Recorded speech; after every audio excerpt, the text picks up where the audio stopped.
Pak, mengambil topik mengenai alat permainan di sini.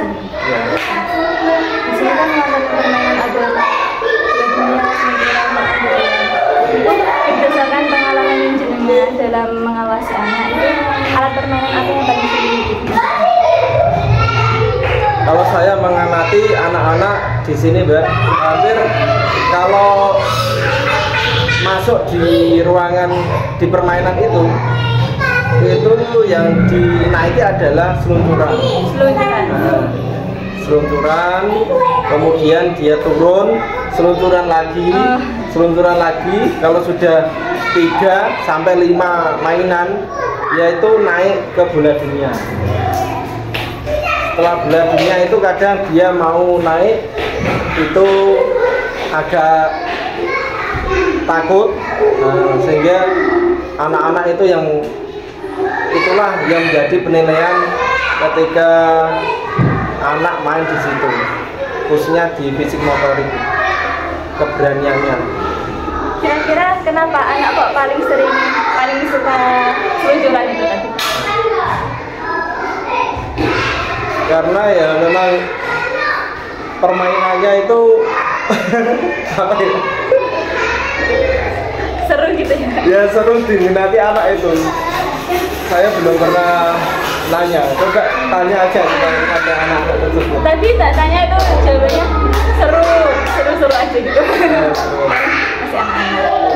Kalau saya sendiri itu memang permainan seluncuran, satu melatih uji adrenalin anak, kemudian itu kan ada proses mendakinya, tangga, kemudian ketika dia turun lewat seluncuran, itu memang ada perasaan yang ada di sini yang sulit diceritakan. Ya kayak puas aja gitu ya Pak. Tapi di bola dunia kadang ada anak yang takut ya, yang sampai atas. Itu pernah nggak Pak ada anak yang terjatuh atau bagaimana? Sampai saat ini belum ada. Ketika saya sejak di lembaga sini untuk jatuh dari permainan, saya hampir tidak ada catatan jatuh dari bola dunia. Kalau misal kayak tergores atau apa itu pernah? Karena di sini sistemnya ada yang dampingi, kemudian waktunya juga tidak terlalu dibebaskan seperti itu. Saya tidak ada yang luka karena permainan, walaupun permainannya rusak, walaupun permainannya itu agak kena karat, ya. Tapi anak-anak sudah mengerti kalau itu bahaya.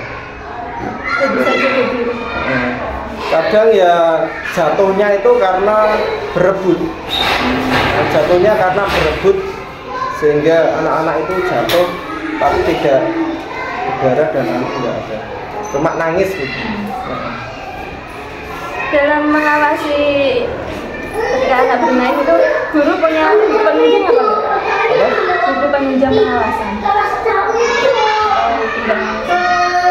Kalau biasanya saya cuma ngawasi saja ketika istirahat maupun kegiatan di luar kelas saja. Cuma kalau ada perilaku anak, ada kejadian, nah itu baru saya catat ke buku aktivitas. Berarti ada pelakuan pencatatan ya? Menurut jenengan, kondisi alat permainan pada saat ini itu bagaimana sih? Untuk permainan di RA Desibian itu sudah cukup, cuma keadaannya menurut saya ya rusak. Sudah rusak, walaupun masih, tapi menurut saya harus ada perbaikan permainan lagi. Tapi untuk digunakan anak masih tergolong layak atau kurang? Ya masih layak, cuma ada yang rusak gitu. Jadi ada yang perlu dibenahi memang di sini. Selain itu di bawah itu kan kalau permainan anak, paping itu juga berbahaya. Harusnya kan ada alasnya, seperti itu. Ada alas yang nyaman, kalau dia jatuh itu tidak langsung terkena paping. Jadi ada alasnya seperti ada rumput sintetis atau ada gabusnya seperti itu. Seperti di playground.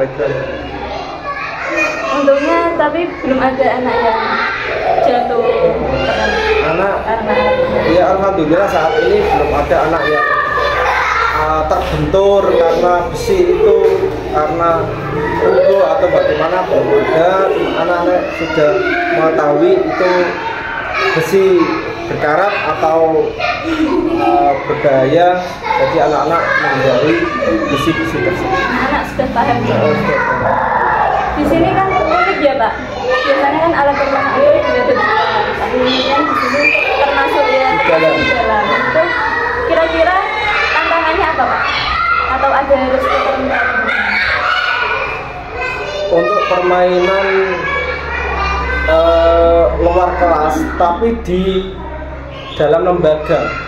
Dulu ada di luar Mbak, yang di koperasi itu.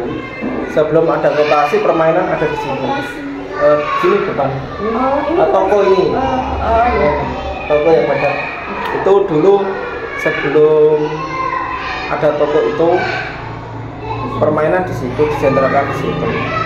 Cuma di situ itu dekat jalan, sehingga anak-anak itu berlarian dan membahayakan. Khawatir nanti kalau pas lari dia nyabrang jalan tertabrak motor. Sehingga di situ ada tanah yang kosong, daripada dibuat gudang, kemudian barang-barang yang disisihkan, kemudian barangnya ditinggal. Ada tantangannya enggak Pak? Ayo di dalam ruangan gitu. Kalau di dalam ruangan sebenarnya ada kendala karena berisik ya, mengganggu kelas ketika pembelajaran. Tapi di sini karena pinter-pinternya yang ngatur jadwal, ketika di sini istirahat, di sana masih pembelajaran. Kemudian jadi istirahatnya itu kan dibagi. Kelas A dulu, baru kelas B. Bergantian. Ketika kelas A pulang, kelas B baru istirahat. Seperti itu. Jadi permainan itu tidak penuh, anak tidak saling berebut mainan. Mengenai kondisi tadi Pak, bagaimana upaya lembaga untuk memastikan alat permainan ini masih bisa digunakan atau perlu perbaikan? Upayanya bagaimana? Kalau permainan rusak parah, kan ada inventarisasi, ada barang rusak berat atau rusak parah, kemudian rusak baik. Seperti ada 3 kriteria. Kalau ini rusak tapi tidak rusak berat. Kalau rusak berat itu, kalau solusinya sudah 2 kali Pak, sudah saya kunci. Kalau seperti jungkitan itu rusak, kemudian tidak boleh main jungkitan. Ayunan juga, yang sering rusak itu ayunan. Itu juga sempat 2 kali kami tidak rekomendasikan untuk bermain. Kemudian setelah ada, sebelum pembelajaran baru itu ada kas sedikit lah, itu dibuat untuk membenahi permainan dengan cara memperbaiki undang tukang las, mengelas permainan ini. Seluncuran sama Bola Dunia berarti belum pernah ada, belum pernah perbaikan. Bola Dunia sering rusak. Kemudian apa lagi? Bola Dunia dan Seluncuran tadi. Kalau seluncuran yang paling alat seluncuran dibanding permainan yang ada di situ.